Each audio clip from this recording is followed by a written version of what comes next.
পিছন থেকে ছুরি মারছেন, মা কালীকে প্রিজন ভ্যানে তুলেছেন।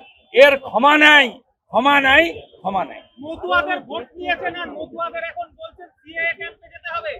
মতুয়াদের ভোট নিয়েছেন, এখন মতুয়াদের বলছেন সিএএ ক্যাম্পে যেতে হবে। একজন মতুয়াকে বাংলাদেশে পাঠালে আমার মরদেহ কেউ বাংলাদেশে যাবে না। Detect, delete and deport only Bangladeshi মুসলমানদের জন্য, কোন হিন্দুর জন্য না। মতুয়ারা হিন্দু, তারা সুরক্ষিত। তাদের সুরক্ষা দেওয়ার কাজ নরেন্দ্র মোদীজি ইতিমধ্যে করেছেন সিএএ। আর এই মমতা ব্যানার্জি আর তার কোম্পানি, তার অপেরা সিএ এর বিরোধিতা করেছে এবং হরিচাঁদ ঠাকুর, গুরুচাঁদ ঠাকুরকে তাদের নামের বিকৃতি ঘটিয়ে মালদার গাজলে যে ভাষায় তারা কথা বলেছেন, মতুয়াদের গড়ে ভোট পাবেন না।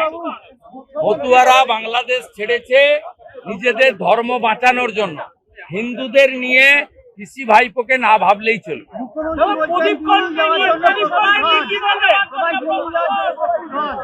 এর আগে দিল্লি গেছিল শান্তনু সেন, সুজিত বসুরা জুতো ফেলে ছুটেছিল। দিল্লি পুলিশের লাঠির সাইজ 6 ফুট। এবারে খালি পায়ে দিল্লি যাওয়ার আবেদন মিথ্যা। ওই সুইসাইড নোট উনার নয়।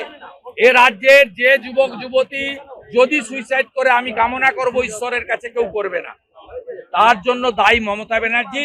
বেকারত্বের জ্বালাই হচ্ছে সবচেয়ে বড় জ্বালা পশ্চিম। উনার ভাষাগুলো বলতে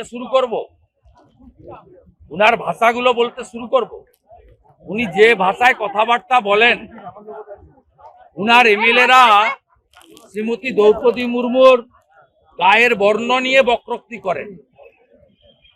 উনি যে ভাষায় নরেন্দ্র মোদীজিকে আক্রমণ করেন, ভারতের স্বাস্থ্যমন্ত্রী বিজেপি সভাপতি নাড্ডাজিকে নাড্ডা চাড্ডা হাড্ডা গাড্ডা কে বলেছিল?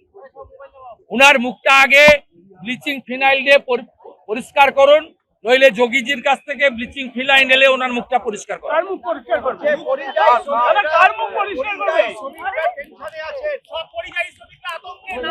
কোন ভারতীয় পরিযায়ী শ্রমিক, সে হিন্দু হোক মুসলিম হোক, আতঙ্কিত হওয়ার কোনো কারণ নেই। এসআইআর এর ফর্মটা যে বাড়িতে পেয়েছেন, পরিবারের লোক ফিল আপ করে দিলেই হবে।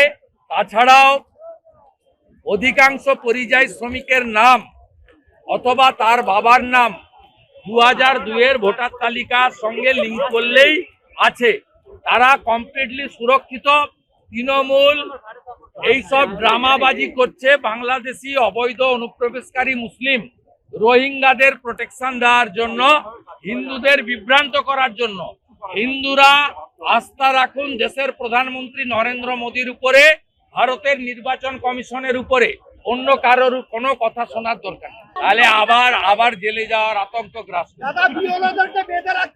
এই কথার মানে হচ্ছে রাত্রে ঘুমোতে পারছে না, সারা রাত্রি জাগছে এবং স্বপ্নে ঘুম ভাঙছে এবং জেলে যাওয়ার ভয়। যার বাড়ির দুটো প্রপার্টি, 8 কোটি 15 লক্ষ টাকার প্রপার্টি ইডি মর্গেজ সিজ করেছে, সে বাইরে থাকে কি করে বলুন তো? লিপস অ্যান্ড বাউন্সের চেক পাওয়ার ওর হাত। অতএব উনি ভেটারেন কয়লা চোর, গরু পাচারকারী,